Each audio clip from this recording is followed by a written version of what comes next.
Good times, great music at 2 and URFM 103.7. He was away last week.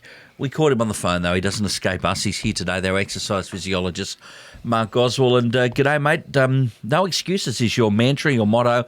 You should have had a shirt made for it today, but that's where we're going. Good morning. Good morning. And funnily enough, I did actually contemplate getting the shirt No Excuses, but somebody already got the patent, so I didn't worry about it. Missed out that.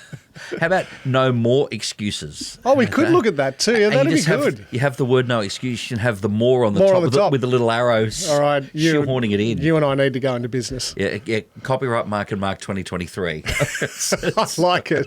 But yeah, we want to talk about like no more excuses. It's because we're saying like the only limitations we place on ourselves are the limitations that we... No, you stuffed that up. I stuffed that up. It was so good off air. He worked on this really great quote and then you just walked in like that. You've buggered it up. What did I say? The only limitations we have are the ones that we place upon ourselves. Oh, I like that. Yeah, we'll give that to you. But it's a really good mantra if you start thinking about health. So let's not talk about exercise, but talk about health. Health generally. Yeah, health in general. And people, they'll get to a point in their lives where they've got no energy, they've put on a bit of weight, they're struggling to get up, their sleep patterns are all gone. And so essentially what happens is we just start going, I'll start tomorrow. It's always tomorrow. Maybe I'll start next week. And we go, I don't have the right training equipment. I don't have, I haven't got access to the gym. I haven't got, and we just start putting excuses. And it's like, let's just stop.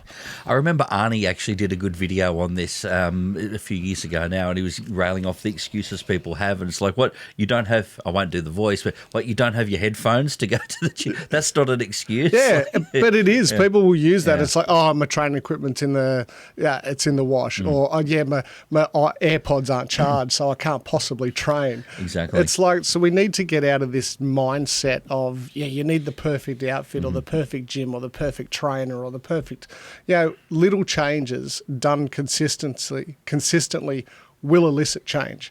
If we go for the big change and the big outcomes, like if you're not a morning person and you go, I'm going to get up at 6 o'clock every morning and go for half an hour. Waste of time. You'll be 5 days into it and then you'll be like, I haven't lost 5 kilos, so what's the point?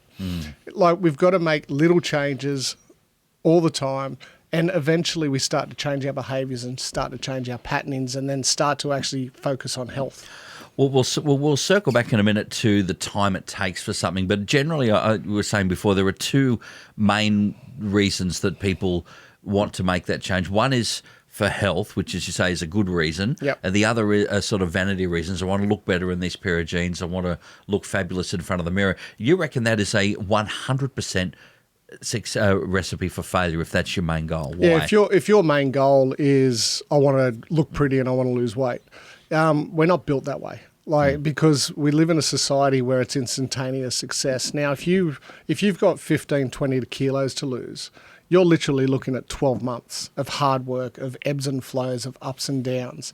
If you go for that really quick, fast, I'm going to strip weight going on shakes and cabbage diets and all these. My dinner is a lettuce leaf with a bit of salt on it, yeah. Yeah, like you'll do that and it'll actually start to impact your internal health. You won't feel great. You might start shedding all of this weight, but you'll put it all back on as soon as you go back into your normal routine.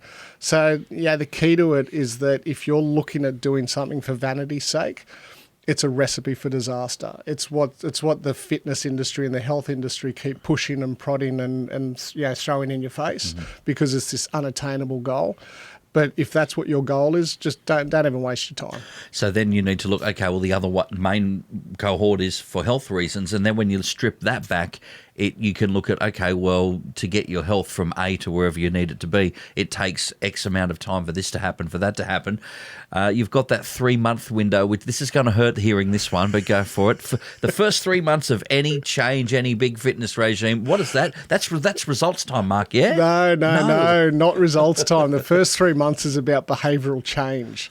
So it's about creating a new routine. So if ever, say you're learning a new skill or you're learning a new technique or you're trying to get good at something, it takes 3 months to get into your system. If you're trying to get healthier, if you're trying to get fitter, if you're trying to make changes in your diet, in your sleep patterns, it takes at least 3 months for it to become a new pattern and your your new routine. So it's kind of like tax, isn't it? The first 3 months of the year you're paying the tax man, or the first couple of days of the week. The first 3 months that you basically work all goes to the government, and the next 9 months is in your bank account. Gradually more yours. more and more yours. So, but that's the way you got to think about your health and your fitness, is that if you want an end goal, so you want to be able to walk up a set of stairs and feel like you're not running out of breath.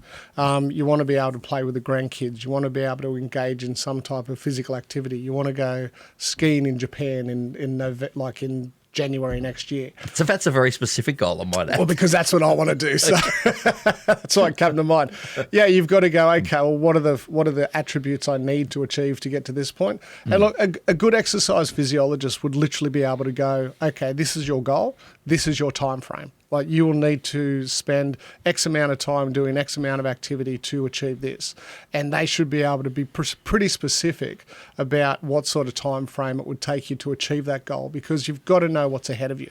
So in short, before we let you go, Mark, that the key is to know what you want or know what your goal is, but to basically have something to be on the fridge, like, well, the first month, this is what's going to happen. The next month, that month. Because otherwise, if you don't know where you're going, you're just flip-flopping around. Yeah, and like a prime example, if like people's general goals are around health and fitness. Yeah, so one of the best things I can give someone is, if your actual goal is weight loss, what I do is encourage you to every morning, I'm talking every single day, weigh yourself.